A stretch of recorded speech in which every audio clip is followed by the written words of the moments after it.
Shalom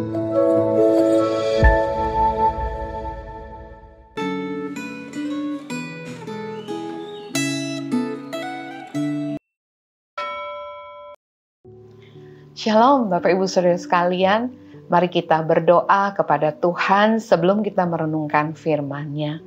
Tuhan, berkatilah kami supaya kami mengerti firman-Mu dan merenungkannya sepanjang hari ini dan kami boleh mendapatkan berkat dari firman-Mu. Di dalam nama Tuhan Yesus kami berdoa. Amin. Bapak Ibu Saudara sekalian, pembacaan kita hari ini di dalam Yeremia 23. Pada saat ini kita hanya akan membaca beberapa ayat saja. Mari kita memperhatikan Yeremia 23 mulai dari ayat pertama. Celakalah para gembala yang membiarkan kambing domba gembalaanku hilang dan terserak. Demikianlah firman Tuhan. Sebab itu beginilah firman Tuhan Allah Israel terhadap para gembala yang menggembalakan bangsaku. Kamu telah membiarkan kambing dombaku terserak dan tercerai-berai, dan kamu tidak menjaganya. Maka ketahuilah, aku akan membalaskan kepadamu perbuatan-perbuatanmu yang jahat. Demikianlah firman Tuhan. Tema kita hari ini, nabi-nabi palsu.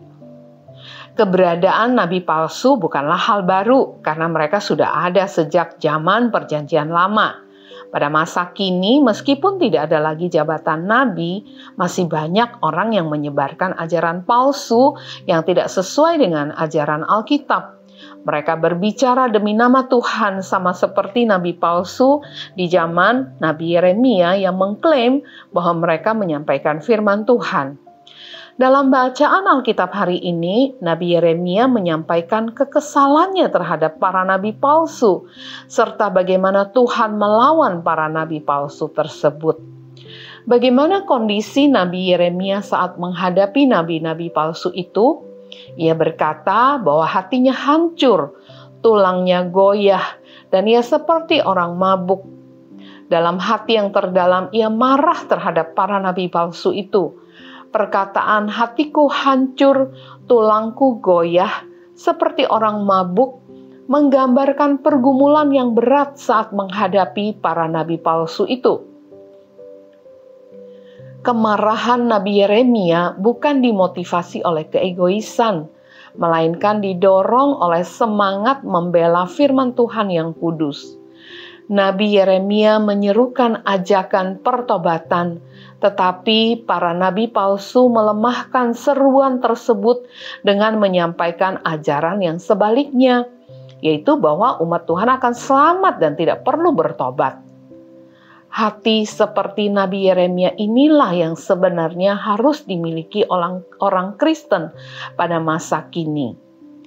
Berkebalikan dengan Nabi Yeremia, orang Kristen pada masa kini banyak yang tidak berani membela kebenaran karena khawatir ditolak dan dimusuhi oleh orang lain.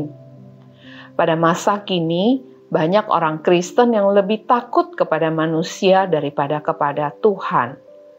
Banyak pula orang Kristen yang tidak mampu, bukan tidak berani, melawan kebenaran firman Tuhan karena mereka tidak memiliki pengetahuan Alkitab yang memadai. Mereka tidak mampu dan tidak memiliki kepekaan untuk membedakan apa yang benar dengan apa yang tidak benar saat para penyebar ajaran palsu mengutip ayat-ayat Alkitab dengan menambahkan penjelasan yang tidak sesuai dengan maksud dan konteks ayat-ayat yang mereka kutip. Para nabi palsu tidak akan dibiarkan Tuhan begitu saja. Mereka yang bernubuat palsu dan mengatakan bahwa mereka mendapat mimpi padahal mereka menyampaikan tipu muslihat hatinya sendiri akan berhadapan dengan Tuhan dan dicampakkan dari hadapannya. Kepada mereka akan ditimpakan aib dan cela yang kekal yang tidak akan dilupakan. Apakah Anda selalu bersikap waspada untuk menilai setiap ajaran yang tersebar di sekitar Anda?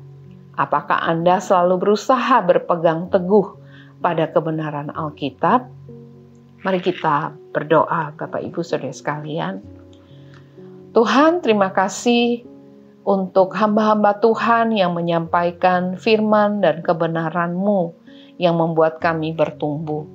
Berkatilah mereka dengan pengetahuan dan kesungguhan belajar, sehingga mereka dikaruniai oleh Tuhan kebenaran yang dari Tuhan, boleh mengajarkan kebenaran kepada jemaat Tuhan, kepada kami semua, sehingga kami bertumbuh di dalam pengenalan akan Tuhan.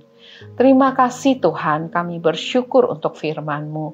Berkatilah pertumbuhan iman kami lewat firman Tuhan yang kami renungkan, supaya kami menjadi orang-orang Kristen yang mengenal kebenaran Tuhan. Kami bersyukur kepadamu, di dalam nama Tuhan Yesus kami berdoa. Amin. Tuhan memberkati kita semua pada hari ini, Bapak Ibu Saudara sekalian.